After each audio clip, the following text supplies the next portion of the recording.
Welcome back to the Fox Robbins Business Show. Come on in for a while.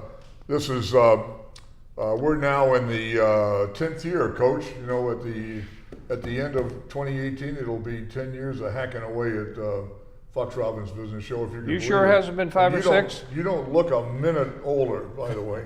I feel a lot older. This Fox Robbins Show is all about developing your very best business ideas. And we've been around for quite a while, and we are to encourage and help and be cheerleaders, you know, for small business. It doesn't matter if you're just thinking about starting a business, or you're in the act of starting a business, or you have a business that's up and running and needs new direction, help, or whatever. We're here. And today this is a very special show because we got an extra special guest. But I'll get into that in a second. I'm Bill Fox, the co-host. And the other co-host is amazing. This guy's amazing. He's clairvoyant, I think. And he's intrepid, unstoppable, Coach Robbins. That's me, intrepid. What's that mean? Fearless? And I said it's a special show. We got a special guest. That would be Toby Stapleton, who's Assistant Vice Chancellor and Director of the Center for Innovation and Entrepreneurship, called CIE. And truth is, we've had Toby on before a year and a half ago. Time flies. But a lot of, he's back on because there's a lot of development, very positive and interesting development going forward with him and his organization, and we want to talk about that. And we also want to talk about the fact that if you have it in mind to start a company, or you're even in the act of starting one, wherever you are, that organizations like Toby Stapleton's organization are out there and available, so look for them. Get off the couch and look for help, because it's there, and we're going to prove it by having this conversation with Toby, you know, this morning. Toby, welcome to the show. Bill, thanks. Dr. Stapleton. Cliff, thank you. Congratulations, by the way. Thank you. I didn't have a chance to congratulate you in Great. person. Bill, Cliff, thanks for having me back on the show. We got a lot to report, and as you mentioned, Bill, the UMASS Dartmouth Center for Innovation Entrepreneurship is an incubator that provides help to companies to get them started, to help existing companies build out products or prototypes or develop a process. And we do that by offering physical space for companies, as well as access to things like a prototyping lab, a machine shop, life sciences lab, and an environmental chem lab. Engineering help. Engineering help. It's one of the things that makes us really unique in the world of incubators, and we're located in southern New England, where we're really the only game in town when it comes to a manufacturing focused incubator. But today we've got 23 companies in the incubator, and 23, and I've got some.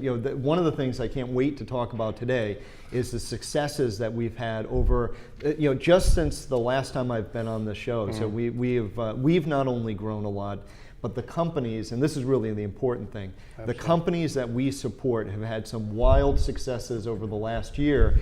And Bill, to your point, we are a resource just like the Small Business Development Center, the Service Corps of Retired Executives, that people sometimes, they when they're starting a business, they're so focused on getting going, they don't think to look for help and take advantage of the resources that are out there, whether it's an incubator like the CIE, or these other taxpayer-funded initiatives that help you get going, get started, build a business plan, get financing, work on marketing issues, whatever it may be. Right. And the cost is always good.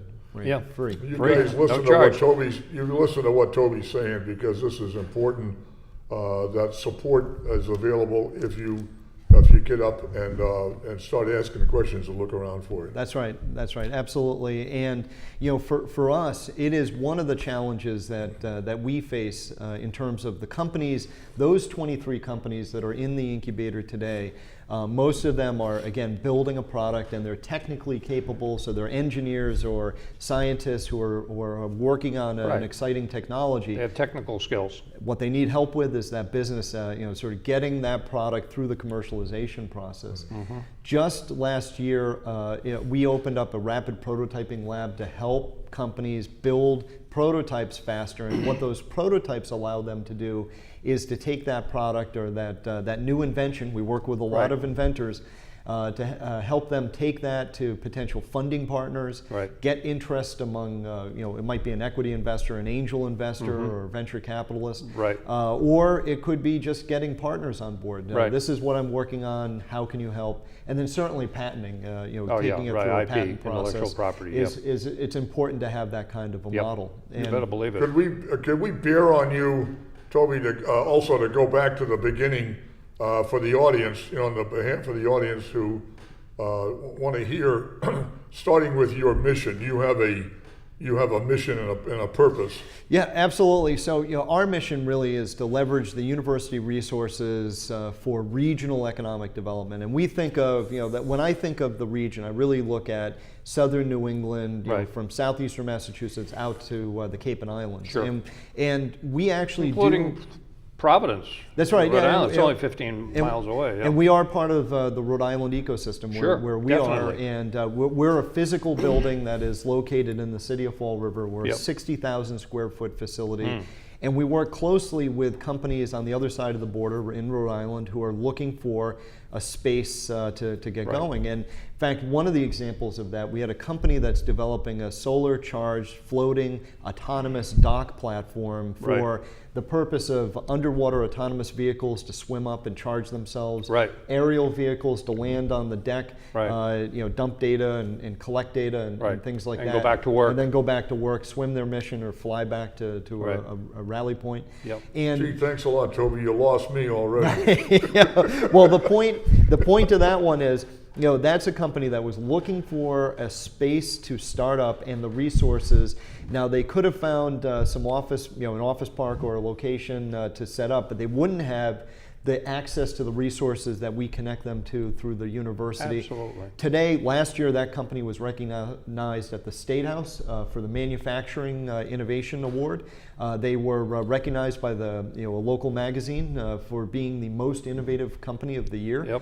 And it is successes like that. Last year alone, we had one of our alumni companies, which makes underwater, essentially autonomous vehicles, robots, went public on the Australian Stock Exchange. We brought them back last week to tell the story about how they got started in 2011 and only 6 years later going public on the exchange.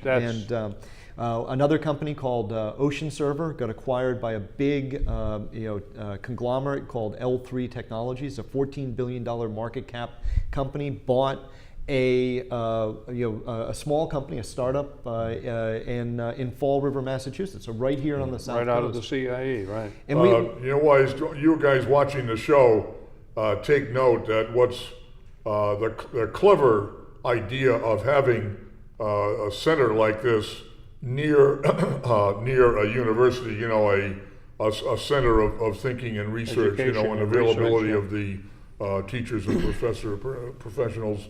I mean, that's a clever idea. So, and it is, one of the feedback that we get from our companies about why they locate with us, it is exactly that, Bill. They locate with us because of the connection that we have with the university, and it allows them to not only access, the faculty who have expertise in particular industry sectors or technologies, but it's really the students. If you look at the example that I gave, Ocean Server, if you look at their workforce today, half of that company started as interns, engineering students who started with an internship for credit or maybe getting a little bit of pay. And they worked for a period of time. The company got to know them. They got to know the company, and when they graduated, again, half of that workforce today came from the student body, are alumni from UMASS Dartmouth College of Engineering. So, Bill, you're absolutely right. It is one of the ways it's always difficult to connect with the university unless you have a Center for Innovation Entrepreneurship or an entity like us to provide that conduit. Well, it's also, for you guys watching, you know, there's a psychology when it comes to raising money. What Coach says that's the mother's milk of entrepreneurship. But when it comes to raising money, there's a psychology with people who are putting up risk money. They like to feel confident, feel good about what they're working with. The association, you know, in a university atmosphere is good psychology and makes risk people who are taking a risk. We're not talking about banks who don't risk anything. We're talking about people who are taking a risk on a new idea, new direction, new company, new product. That it's regional development. It's in a environment of higher learning. Yeah, Bill, absolutely. I couldn't have said it any better. That, you know, one of the things that the companies that that are looking for that kind of funding, equity investment, you know, so they've gone through the 3 Fs, the friends, family, and fools round, and they've proven out their proof of concept. They've built a prototype, and now they need to raise money from an equity investor. So it could be an individual, it could be an angel investor, or it could be institutional, like a venture capital or otherwise. And being affiliated with the UMASS Dartmouth Center for Innovation Entrepreneurship, or a university-based incubator, wherever they might be, psychologically de-risks the investment for the investor, where you still have to prove out the technology and the team, and still got to get a beta product, sales traction, and prove that you've got a real plan for getting this thing to market, whatever it may be.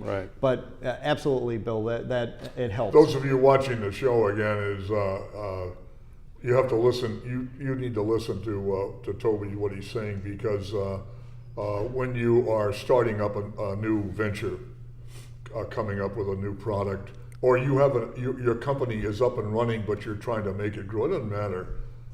Trying to get money, trying to attract investment. The trick is to make the investor, feel comfortable, and feel solid that it's a good risk that's taking place, and so what Toby is doing, and organizations like that, you know, is very valuable to entrepreneurship. No, absolutely. And what we want to do is to make the companies that are in the incubator stronger for having been in the incubator. So we provide those wraparound services, but part of what we do is connecting. There's 2 ways that we connect. One is, that when we have resources like the 2 of you, to be able to connect the companies with organizations like, SCORE, the Service Corps of Retired Executives, or the Small Business Development Center, the SBA, or the Massachusetts Export Center. We have a number of companies who are doing business. We have one of our companies right now that's working on a battery formulation for things like cell phones and rechargeable batteries, and they're now exporting product to South Korea from the Center for Innovation Entrepreneurship. They've scored their first big customer, and they went through the Export Center's program on regulatory which is quite complex. We want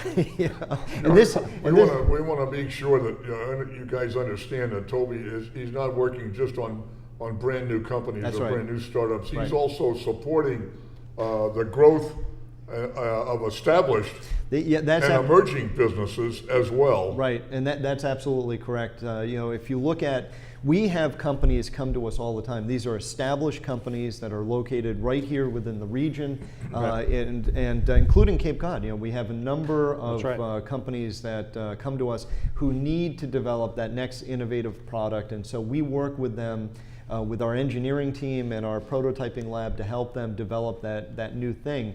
Now, the new thing might be a finished product, or it could be, again, using the marine technology example, it could be a new propeller, or it could be a new nose cone design, or it could be a new antenna system. And it doesn't always have to be a completed system. And But yeah, so we help existing companies as well as to seed those new emerging industries right here, so that they'll get the resources that they need, they will connect to outside resources, and then hopefully plant roots here and become employers. And we've already, Aquabotics, one of our alumni, that's an example of a company that started at the CIE. They grew. Again, last year they went public, but they stayed they're a mile away from us. Yeah, they stayed right here, and they're creating jobs, it's called. That's it, and good, high-paying jobs. That's right, Engineering talent doesn't not minimum wage. Engineering talent does not come inexpensive, and so they're creating jobs that would not be here, normally. That we have some major employers in the region, not technology related. On the Cape, you have the seasonal employment issues and that's everything from landscaping to the things that that are related to tourism, hotel help, and restaurant help. Exactly. But those aren't big paying jobs. They're not, and but they're part of the economic landscape. They're needed. And so what we're doing is we're not only creating, as Bill says, the economic development, but we're diversifying the kinds of companies that are here.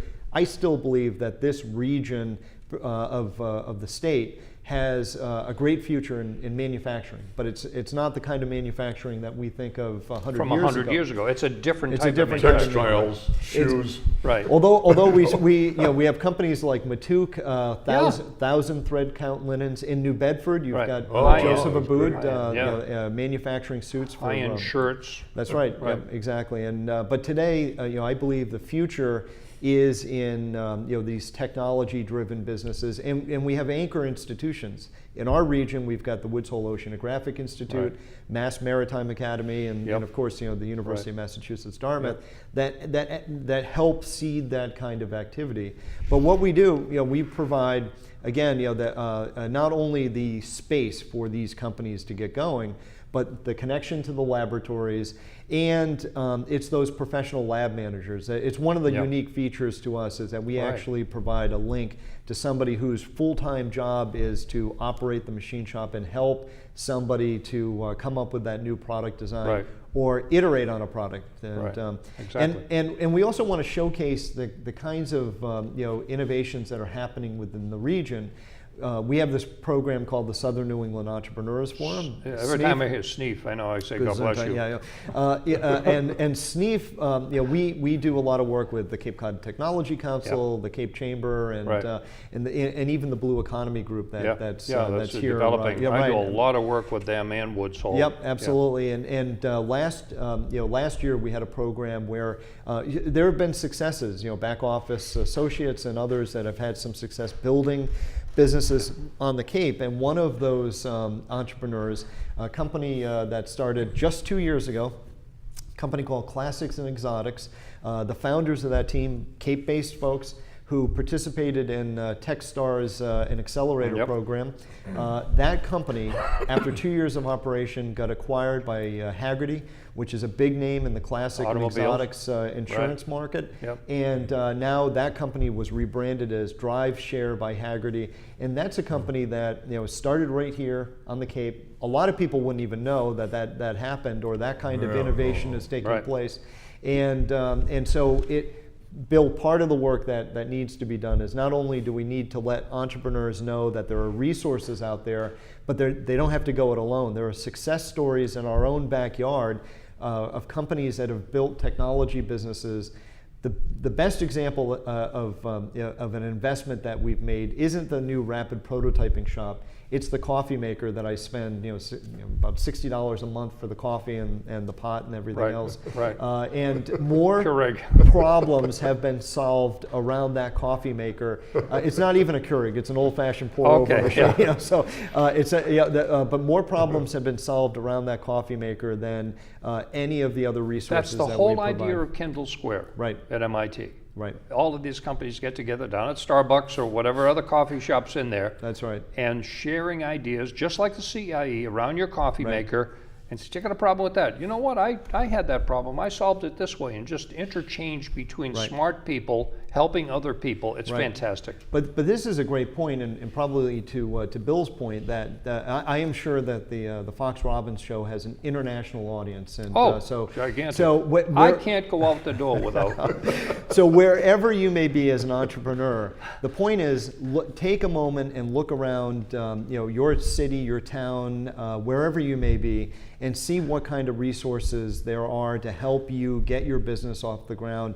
And it may be free help by way of consulting. It may be an incubator. It may be an accelerator program, or it may be other entrepreneurs who are looking to give back. I think as entrepreneurs yourself, you know that that people are willing to help. I am always surprised at the amount of help former entrepreneurs or current entrepreneurs are willing to pay back by mentoring up-and-coming entrepreneurs, and so that's a resource people don't always take advantage of. I've examined my own attitude towards it after all these years, and is it really paying back? I'm still getting. I mean, I love the game. Right. I love the great game of business, I guess, to coin a book, right? But it flows through my veins, and I get fed by the action between me and this client who's trying to develop a technology or start a business. I just love it. I just eat it up. Yeah. One thing is sticking on my mind, Toby, is when I talk to you, when I listen to you, I hear product. Now, it's just my point of view. I'm a product guy. Right. That's my background. Right. Things. And I think of you as things. I mean, but I say there's a huge startup activity all across the U.S. today in soft stuff. Absolutely. Service. In particular, driven by the power of the internet. That's people are tapping away at their computers, developing apps and all this kind of stuff. But there's other services, what you call a soft business, that does not involve a hard product in manufacturing. Tell me, what's your reaction to my comment? So the reaction is that absolutely when you look at startups today, especially the ones that we hear the most about, tend to be the software-driven startups that have big valuations and get acquired by Google or Facebook, or that we read about on the front covers of Inc. magazine or Forbes or whatever it might be. But we actually have two software startups that in the incubator today. One of them, a company called B-Cube Analytics, that former sort of big company executives who started realized that there was an opportunity. They had years of experience and realized that there was an opportunity in the regulatory compliance, nothing sexy, but the regulatory compliance software platform that there wasn't one. And so they went about creating a software-driven, cloud-based solution for this regulatory environment. The point is that whether you're building a software product or a physical product, the commercialization needs, bringing that idea to market, is the process can be similar. That the product may be unique.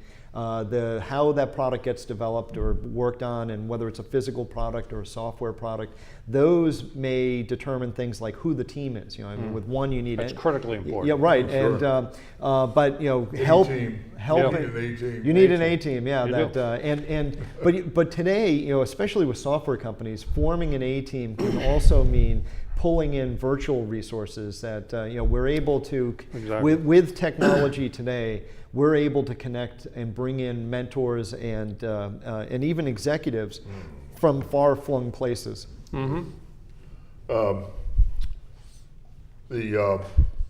have a slide here showing that it reinforces what you've been saying. Is incubator space, both physical and virtual. Laboratories, machine shop prototyping, professional lab managers that you alluded to. Researchers, student activity, even interns, interns or whatever, customized programming, another thing that you is involved.